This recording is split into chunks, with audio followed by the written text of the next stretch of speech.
എടാ മോനെ just work കഴിഞ്ഞുള്ളൂ 8:39.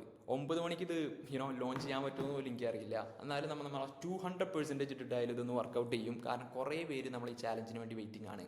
അപ്പോൾ നിങ്ങളൊരു 100% ആണ് ഞാൻ എക്സ്പെക്ട് ചെയ്യണത്, അത് നിങ്ങളിടാം. സോ എന്നെക്കുറിച്ചോ ഈ കമ്മ്യൂണിറ്റിനെ കുറിച്ചോ ചാലഞ്ചിനെ കുറിച്ചോ അറിയില്ല എന്നുണ്ടെങ്കിൽ ഞാനൊരു ക്വിക്ക് ഇൻട്രഡക്ഷൻ തരാം. അപ്പോൾ ബേസിക്കലി ഈ ചാലഞ്ച് നമ്മൾ ക്രിയേറ്റ് ചെയ്തേക്കണത്, ഡിസൈൻ ചെയ്തേക്കണത്, നിങ്ങൾക്ക് ഇംഗ്ലീഷിൽ ഒരു സെൻറ്റൻസ് പോലും ഫോം ചെയ്യാൻ അറിയില്ല എന്നുണ്ടെങ്കിലും നിങ്ങളെ ഫ്രം സ്ക്രാച്ച് ചെയ്യുന്ന നിങ്ങളെ ഫൗണ്ടേഷൻ സെറ്റാക്കിയിട്ട് നിങ്ങളൊരു 21 ഡേയ്സിൽ തന്നെ ഡീസൻറ്റ് സ്പീക്കറാക്കി മാറ്റാനാണ്. അപ്പോൾ ഈ കമ്മ്യൂണിറ്റിനെ എന്നെക്കുറിച്ച് നോക്കുന്നുണ്ടെങ്കിൽ എൻ്റെ പേര് സാം. ഞാനൊരു US ബേസ്ഡ് സ്റ്റാർട്ടപ്പിലാണ് വർക്ക് ചെയ്യണത്. ഞാൻ വർക്ക് ചെയ്യുമ്പോൾ എനിക്ക് മനസ്സിലായ ഒരു കാര്യം, നിങ്ങൾക്ക് സ്കില്ലും ഹാർഡ് വർക്കിംഗ് ഉണ്ടായതുകൊണ്ട് മാത്രം കാര്യമില്ല. കാരണം ഞാൻ കുറേ കേരളത്തിൽ നിന്നുള്ള കുറേ ഹാർഡ് വർക്ക് ചെയ്ത് നല്ല സ്കില്ലുള്ള ആൾക്കാരെ കണ്ടിട്ടുണ്ട്. പക്ഷെ അവർ വിചാരിക്കുന്ന ഒരു പാക്കേജിക്കോ പൊസിഷനിക്കോ അവർക്ക് എത്താൻ പറ്റുന്നില്ല. അതിൻ്റെ മേജർ റീസൺ എന്ന് പറയുന്നത് അവർക്ക് സ്കില്ലില്ലാത്തതുകൊണ്ടോ ഹാർഡ് വർക്ക് ചെയ്യാത്തതുകൊണ്ടല്ല, പകരം ഇംഗ്ലീഷ് കമ്മ്യൂണിക്കേഷനിൽ അവർ ലാക്ക് ചെയ്യുന്നു എന്നുള്ളൊരു പ്രോബ്ലം കൊണ്ടാണ്. അപ്പോൾ ആ പ്രോബ്ലം സോൾവ് ചെയ്യാനായിട്ടായിരുന്നു ഞാൻ തുരിഞ്ഞിറങ്ങിയത്. അങ്ങനെ ഇറങ്ങി കഴിഞ്ഞപ്പോൾ എനിക്ക് മനസ്സിലായ അതിൻ്റെ റൂട്ട് കോഴ്സ് എനിക്ക് മനസ്സിലായി. ഫസ്റ്റത്തെ ഒരു 2 റൂട്ട് കോഴ്സാണ് ഞാൻ കണ്ടത്. ഫസ്റ്റത്തെ റൂട്ട് കോഴ്സ് എന്ന് പറഞ്ഞാൽ കുറച്ചൊക്കെ ഇംഗ്ലീഷ് സെൻറ്റൻസ് ഒക്കെ ഫോം ചെയ്ത് സംസാരിക്കാൻ അറിയുന്ന ആൾക്കാർക്ക് കോൺഫിഡൻസ് ഇല്ലാത്തതിൻ്റെ ഒരു ഇഷ്യൂ എന്ന് പറയുന്നത് അവർക്ക് ഇംഗ്ലീഷ് സംസാരിക്കാൻ, ഡെയിലി സംസാരിക്കാനുള്ള സറൗണ്ടിങ്സോ അല്ലെങ്കിൽ ഒരു സർക്കിളോ ഇല്ലാത്തതാണ്. അത് നമ്മളെ കമ്മ്യൂണിറ്റി ബിൽഡ് ചെയ്തിട്ട് കമ്മ്യൂണിറ്റിയിൽ ആക്ടിവിറ്റീസൊക്കെ വെച്ചിട്ട് നമ്മൾ അത് സോൾവ് ചെയ്തിട്ടുണ്ട്. ഇപ്പോൾ കുറച്ചറിയുന്ന ആൾക്കാരൊക്കെ ഫ്ലുവൻ്റ് ആയിട്ടുണ്ട് നമ്മളെ കമ്മ്യൂണിറ്റി കൂടെ സംസാരിച്ചിട്ട്. ഇനി സെക്കൻഡ് ഇഷ്യൂ ഞാൻ മനസ്സിലാക്കിയത്, നമ്മളെ കമ്മ്യൂണിറ്റി തന്നെ കുറേ ബിഗിനേഴ്സ് ഉണ്ട്. അപ്പോൾ അവർക്ക് എന്താ പ്രോബ്ലം എന്ന് പറഞ്ഞാൽ അവരിങ്ങനെ മൈൻഡിൽ സെറ്റ് ചെയ്ത് വെച്ചേക്കാം, I'm not good enough. അപ്പോൾ അവർക്ക് കുറച്ചധികം സംസാരിക്കാൻ അറിയുന്ന ആൾക്കാരായിട്ട് സംസാരിക്കാൻ പറ്റില്ല. കാരണം അവർക്ക് ഒരു ഷൈയും ഒരു മൈൻഡ് സെറ്റുകളുണ്ട്. അവരെ കുറ്റം പറയാൻ പറ്റില്ല. കാരണം അവർ മേ ബി മുന്നിൽ സംസാരിക്കാൻ ശ്രമിച്ചിട്ടുണ്ടാകും, പക്ഷേ ഇവർ പറയണത് ബാക്കിയുള്ളവർക്ക് മനസ്സിലാവണ്ടേ, ഇവർ ആ സെൻറ്റൻസ് ഫോം ചെയ്യുന്നത് ബാക്കിയുള്ളവർക്ക് മനസ്സിലാവണ്ടേ. അപ്പോൾ ആ പ്രോബ്ലം അവരെ ബിഗിനറിൽ നിന്ന് ഒരു സംസാരിക്കാൻ കേപ്പബിൾ ആക്കിയിട്ടുള്ള ഒരു ഇൻ്റർമീഡിയറ്റ് സ്പീക്കർ ആക്കാൻ വേണ്ടിയിട്ടാണ് നമ്മൾ ഈ ചാലഞ്ച് സൊല്യൂഷനായിട്ട് കൊണ്ടുവന്നിട്ടുള്ളത്. അപ്പോൾ ഈ ഒരു ചാലഞ്ച് അവർ അറ്റൻഡ് ചെയ്ത് കഴിയുമ്പോഴത്തേനും അവർക്ക് നല്ല രീതിക്ക് സെൻറ്റൻസ് ഫോം ചെയ്യാനും ഏതൊരു സിറ്റുവേഷനിൽ ഇംഗ്ലീഷ് വെച്ച് ഹാൻഡിൽ ചെയ്യാനും അവരെ കേപ്പബിൾ ആക്കാനാണ് ഈ ചാലഞ്ച് ബിൽഡ് ചെയ്തേക്കുന്നത്. അപ്പോൾ ഈ ചാലഞ്ച് അവർ അറ്റൻഡ് ചെയ്ത് കഴിയുന്നത് കൂടിയിട്ട് അവർക്കും ഈ ബിഗിനേഴ്സ് ടോക്കിലും അല്ലെങ്കിൽ ഇൻ്റർമീഡിയറ്റ് ബഡി ടോക്കിലൊക്കെ പോയിട്ട് സംസാരിച്ച് പിന്നെ അവിടെ നിന്ന് അങ്ങോട്ട് ഇമ്പ്രൂവ് ചെയ്ത് പോകാന്നുള്ളൂ. ഓക്കെ, അപ്പോൾ അതാണ് നമ്മുടെ കമ്മ്യൂണിറ്റീനെ എന്നെയും കുറിച്ചിട്ടൊക്കെയുള്ള കാര്യങ്ങൾ. 10,000 ആൾക്കാരെ ഇംഗ്ലീഷിൽ ഫ്ലുവൻ്റ് ആക്കുക എന്നുള്ളതാണ് ഈ കമ്മ്യൂണിറ്റിയുടെ ലക്ഷ്യം. ജസ്റ്റ് അറിയാനായിട്ട്. പിന്നെ ഈ കമ്മ്യൂണിറ്റിയുടെ ആക്സസ് കിട്ടിയില്ല എന്നുണ്ടെങ്കിൽ ഈ ഡോക്യുമെൻറ്റ് ഞാൻ നമ്മുടെ യൂട്യൂബ് വീഡിയോയുടെ അടിയിൽ പിൻ ചെയ്ത് വയ്ക്കാം. അപ്പോൾ ഇവിടെ നോക്കിക്കഴിഞ്ഞാൽ നിങ്ങൾക്ക് കമ്മ്യൂണിറ്റിയിൽ കയറാം. ഇവിടെ നോക്കിക്കഴിഞ്ഞ് കഴിഞ്ഞാൽ നിങ്ങൾക്ക് എങ്ങനെ കമ്മ്യൂണിറ്റി ആക്സസ് ചെയ്യാമെന്നും മനസ്സിലാക്കാം. ആക്ച്വലി ഈ വീഡിയോ ഒരു തട്ടിക്കൂട്ട് വീഡിയോ ആണ്, ഇതുപോലൊക്കെ തന്നെ. അപ്പോൾ നമുക്ക് നല്ല ക്വാളിറ്റിയിൽ വേറെ വീഡിയോസൊക്കെ കമ്മിങ് ഡേയ്സിൽ ചെയ്യാം. കുറച്ച് റഷിലായി പോടാ, അതാണ് പ്രോബ്ലം. ഓക്കെ, അപ്പോൾ ഇനി ഈ ചാലഞ്ചിൻ്റെ ഈ പറഞ്ഞ പോലെ 21 ഡേയ്സിൻ്റെ ചാലഞ്ചാണ്. ഫ്രം സ്ക്രാച്ചിൽ നിന്നാണ് സ്റ്റാർട്ട് ചെയ്യണത്. നിങ്ങൾക്ക് ഒരു മണ്ണാങ്കട്ട അറിയില്ല എന്നുണ്ടെങ്കിലും ഈ ചാലഞ്ച് വെച്ചിട്ട് നിങ്ങൾക്കൊരു ഫ്ലുവൻറ്റ് സ്പീക്കർ ആവാൻ പറ്റും. ആൻഡ് എനിക്ക് ഈ കോഴ്സിൽ നിങ്ങൾ ജോയിൻ ചെയ്യണം, ഈ ചാലഞ്ചിൽ നിങ്ങൾ ജോയിൻ ചെയ്യുന്നതിന് മുന്നേ ആകെ ഒറ്റൊരു സജഷനുള്ളൂ. അതെന്താണെന്ന് പറഞ്ഞു കഴിഞ്ഞാൽ ഈ കോഴ്സിൻ്റെ കൂടെ നിങ്ങൾ വേറൊരു കോഴ്സ് ഒരിക്കലും ഫോളോ ചെയ്യാൻ പാടില്ല. വേറൊരു കോഴ്സ് ഫോളോ ചെയ്യണമെങ്കിൽ ആ കോഴ്സ് മാത്രം ഫോളോ ചെയ്യുക. കാരണം ഓരോ കോഴ്സിനും അതിൻ്റേതായ ഫ്രെയിം വർക്ക് ഉണ്ട്. നിങ്ങൾ അല്ലാതും പാടെ ഒരുമിച്ച് എടുക്കാൻ നോക്കിക്കഴിഞ്ഞാൽ നിങ്ങൾക്ക് വെറും കൺഫ്യൂഷൻസ് മാത്രമേ ഉണ്ടാവുള്ളൂ. ഈ കോഴ്സ് നമ്മൾ പെർട്ടിക്കുലർലി ബിൽഡ് ചെയ്തേക്കുന്നത് ഈസി ആയിട്ടും ഫാസ്റ്റ് ആയിട്ടും നിങ്ങൾക്ക് വേണ്ട കാര്യങ്ങൾ മാത്രം കവർ ചെയ്തിട്ട് നിങ്ങളെ കൺഫ്യൂഷൻ ഇല്ലാതെ ഇംഗ്ലീഷ് പഠിപ്പിക്കാൻ വേണ്ടിയിട്ടാണ് നമ്മൾ ഈ കോഴ്സ് ഫോം ചെയ്തേക്കുന്നത്. ഓക്കെ, അപ്പോൾ ലെറ്റ്സ് ഡൈവ് റൈറ്റ് ഇൻ. അപ്പോൾ നമ്മളെ ഈ കരിക്കുലം എങ്ങനെയാണെന്നുള്ളത് ഞാൻ വേറൊരു വീഡിയോയിൽ നിങ്ങൾക്ക് പറഞ്ഞുതരാം. ഇപ്പോൾ ഡേ 1 പോകാം, കാരണം എല്ലാവരും ഡേ 1 വേണ്ടിയിട്ട് വെയിറ്റിംഗ് ആണ്.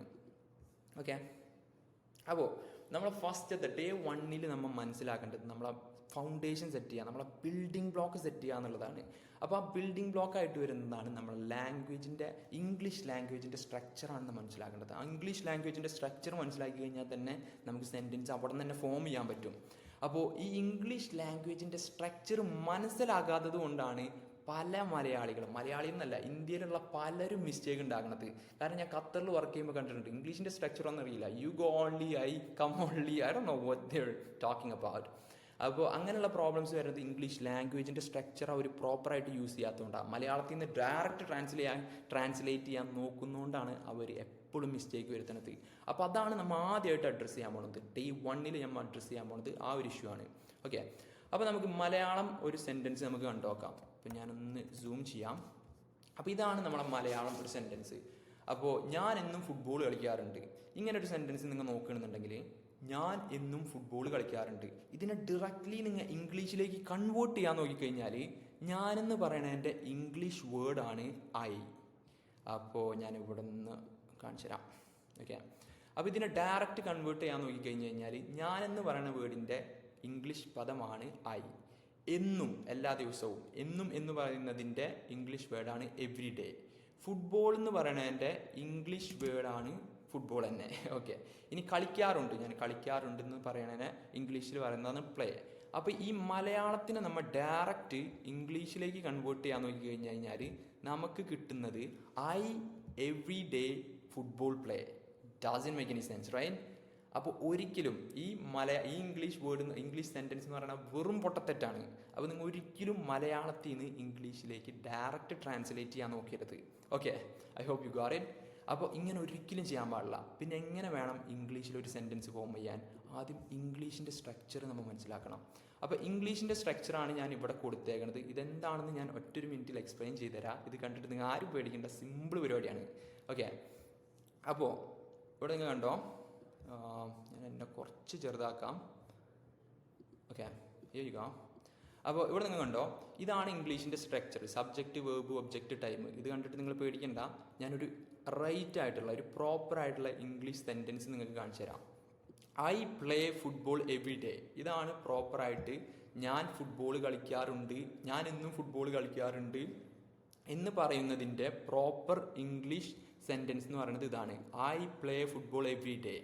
അപ്പോൾ ഇത് എങ്ങനെ വന്നു, എങ്ങനെ ഈ സ്ട്രക്ചർ വന്നു എന്നുള്ളത് ഞാൻ പറഞ്ഞുതരാം.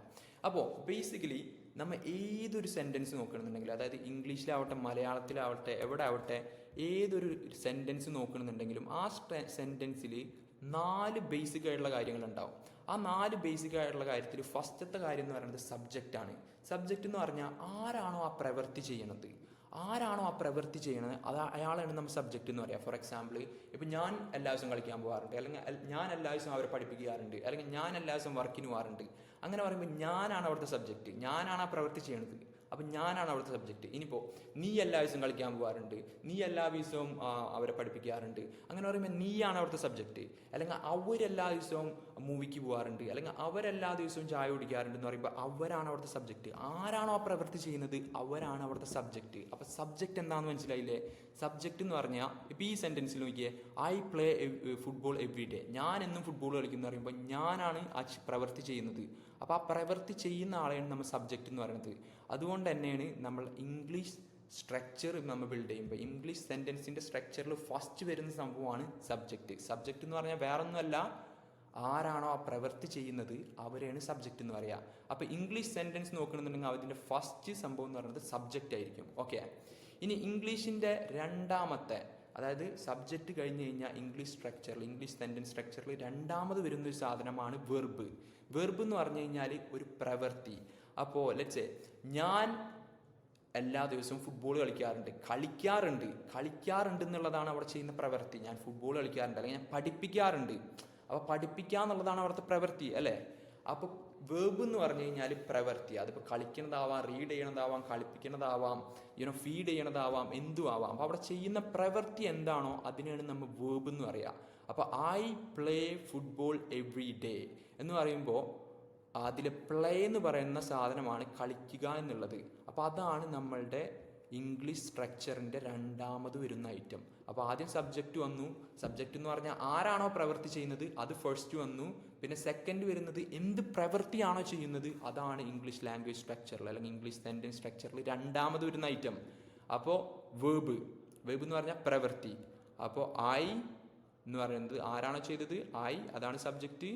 ഐ, പിന്നെ വരുന്ന സാധനമാണ് വേർബ്, അതായത് എന്ത് പ്രവൃത്തിയാണോ ചെയ്യുന്നത് അതാണ് ഇവിടെ പ്ലേ, അതാണ് രണ്ടാമത് വരാം. അപ്പോൾ സബ്ജക്റ്റ്, വേർബ്, പിന്നെ വരുന്നത് എന്തിൻ്റെ മേലെയാണോ ആ പ്രവൃത്തി ചെയ്യുന്നത് അതിനാണ് നമ്മൾ ഒബ്ജക്റ്റ് എന്ന് പറയാം. ഫോർ എക്സാമ്പിൾ, ഇവിടുത്തെ ഒരു എക്സാമ്പിൾ നോക്കണമെന്നുണ്ടെങ്കിൽ ഫുട്ബോളാണ് കളിക്കുന്നത്. അപ്പോൾ ഫുട്ബോളിൻ്റെ മേലെയാണ് അവൻ ആ കളി കളിക്കുന്നത്. അപ്പോൾ എന്തിൻ്റെ മേലെയാണോ അവൻ ആ കാര്യം ചെയ്യുന്നത് അതിനാണ് ഒബ്ജക്റ്റ് എന്ന് പറയാം. അപ്പോൾ ഇങ്ങനെയാണ് ഇംഗ്ലീഷിൻ്റെ സ്ട്രക്ചർ വരാം: സബ്ജക്റ്റ്, വേർബ്, ഒബ്ജക്റ്റ്, ടൈം. അപ്പോൾ സബ്ജക്റ്റ് എന്താണെന്ന് മനസ്സിലായി, ആരാണോ പ്രവൃത്തി ചെയ്യുന്നത്, നീയാണെന്നുണ്ടെങ്കിൽ നീ, ഞാനാണെന്നുണ്ടെങ്കിൽ ഞാനാണ് ആ പ്രവൃത്തി ചെയ്യുന്നുണ്ടെങ്കിൽ ആ സാധനത്തിനാണ് നമ്മൾ സബ്ജക്റ്റ് എന്ന് പറയാം. പിന്നെ വരുന്നത് വെർബ്, എന്ത് പ്രവൃത്തിയാണോ ചെയ്യുന്നത്. ഇപ്പോൾ കളിക്കാവാം, ഫീഡ് ചെയ്യാവാം, അല്ലെങ്കിൽ റീഡ് ചെയ്യാവാം, അതിനെയാണ് നമ്മൾ പ്രവൃത്തി എന്ന് പറയുന്നത്. ഓക്കെ. പിന്നെ എന്തിൻ്റെ മേലെയാണോ ആ പ്രവൃത്തി ചെയ്യുന്നത് അതാണ് മൂന്നാമത് വരുന്നത്. പിന്നെ ടൈം എന്ന് പറഞ്ഞാൽ എവറി ഡേ, അല്ലെങ്കിൽ എല്ലാ ദിവസവും, ഇപ്പോൾ, അപ്പോൾ, ആ സാധനങ്ങളൊക്കെ നമുക്ക് ടൈമായിട്ട് വരും. ഫോർ എക്സാമ്പിൾ, അപ്പോൾ നിങ്ങൾ മനസ്സിലാക്കേണ്ട കാര്യം ഇത്രേ ഉള്ളൂ. ഇത് മനസ്സിലായില്ലെങ്കിൽ നിങ്ങൾ കമൻറ്റ് ചെയ്യും, ഞാൻ വേറെ സെഷനും കൂടി ഇടാം. അപ്പോൾ മനസ്സിലാക്കേണ്ട കാര്യം ഇത്രേ ഉള്ളൂ. ഇതാണ് നമ്മളെ ലാംഗ്വേജിൻ്റെ, ഇംഗ്ലീഷ് ലാംഗ്വേജിൻ്റെ സ്ട്രക്ചർ. അപ്പോൾ ഈ ഇംഗ്ലീഷ് ലാംഗ്വേജിൻ്റെ സ്ട്രക്ചർ ഇവിടെ എടുത്ത് കോപ്പി ചെയ്ത് കഴിഞ്ഞാൽ നിങ്ങൾക്കുള്ള ആക്ടിവിറ്റിയും കൂടി ഇതാണ്. നിങ്ങളൊരു 15 ഈ ഒരു ഫോം നിങ്ങൾ പഠിച്ചതിന് ശേഷം 15 ഈ ഒരു ഫോർമാറ്റ്, ഇംഗ്ലീഷിൻ്റെ സെൻറ്റൻസിൻ്റെ ഫോർമാറ്റ് പഠിച്ചതിന് ശേഷം 15 സെൻറ്റൻസ് ക്രിയേറ്റ് ചെയ്യുക. ഫോർ എക്സാമ്പിൾ, ഇപ്പോൾ ഞാൻ ഫുട്ബോൾ കളിക്കാറുണ്ട്. അപ്പോൾ അതെങ്ങനെയാണ് വരണേന്ന് വെച്ച് കഴിഞ്ഞാൽ ഈ ഒരു ഫോർമാറ്റിൽ ജസ്റ്റ് നിങ്ങൾ വേർഡ്സ് പ്ലഗ് ഇൻ ചെയ്ത് കൊടുത്താൽ മതി. ഞാനാണ് ഫുട്ബോൾ കളിക്കാറെന്ന് പറയുമ്പോൾ ഞാനാണ് ചെയ്യുന്നത്, അതാണ് സബ്ജക്റ്റ്. അപ്പം ഫസ്റ്റ് സബ്ജക്റ്റായി. പിന്നെന്താണ് പറയണത്? വേർബ് എന്ന് പറഞ്ഞു കഴിഞ്ഞാൽ എന്ത് പ്രവൃത്തിയാണ് ചെയ്യുന്നത്. ഇവിടെ ഫുട്ബോൾ കളിക്കുകയാണ്, അപ്പോൾ വേർബ് എന്ന് പറയുന്നത് കളിക്കുക, അതായത് പ്രവൃത്തിയാണ്. അപ്പോൾ ഐ പ്ലേ. ഓക്കെ.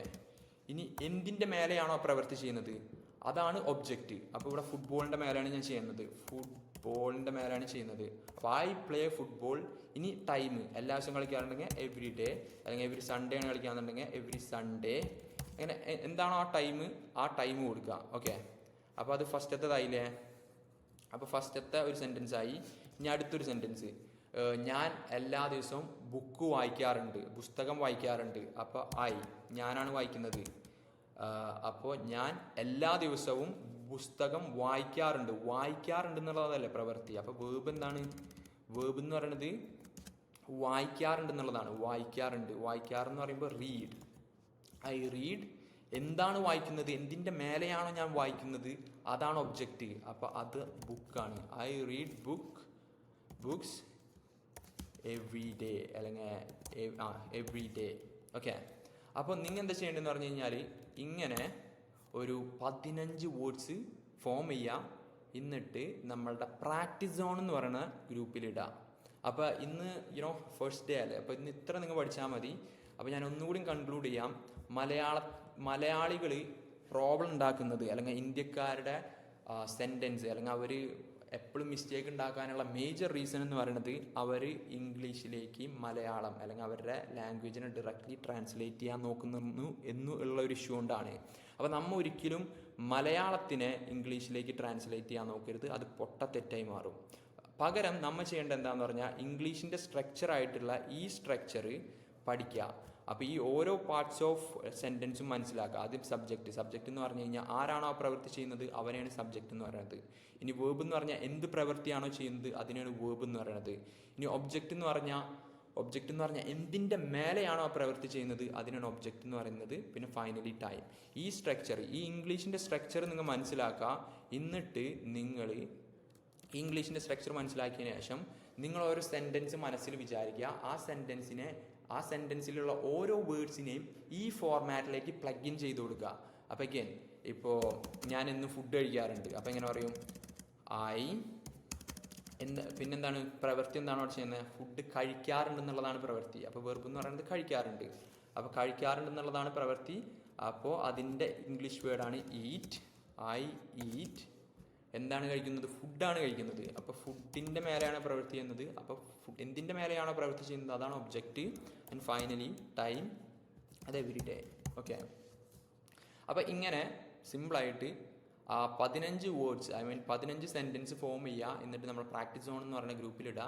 നമുക്ക് അവിടെ നിന്ന് കാണാം. ഓക്കെ. അപ്പോൾ ബൈ. പിന്നെ ക്വാളിറ്റിയിൽ മേ ബി ഇഷ്യൂസ് വന്നിട്ടുണ്ടാവും. കാരണം കുറേ പേര് വെയിറ്റ് ചെയ്തിരിക്കുന്നത് കൊണ്ടാണ് ഞാൻ ഇങ്ങനെ ഇടുന്നത്.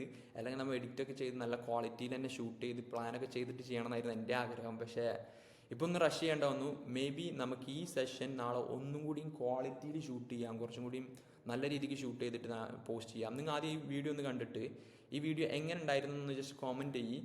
നിങ്ങൾക്ക് ഡൗട്ട്സും കാര്യങ്ങളൊക്കെ ഉണ്ടെങ്കിൽ ഡെഫിനറ്റ്ലി നമ്മൾ ഇമ്പ്രൂവ് ചെയ്തിട്ട് നല്ല രീതിക്ക് ഇത് ചെയ്യും. അപ്പോൾ നിങ്ങൾ കോമെൻറ്റ് ചെയ്യും. അപ്പോൾ നമുക്ക് അവിടെ കാണാം. Bye bye.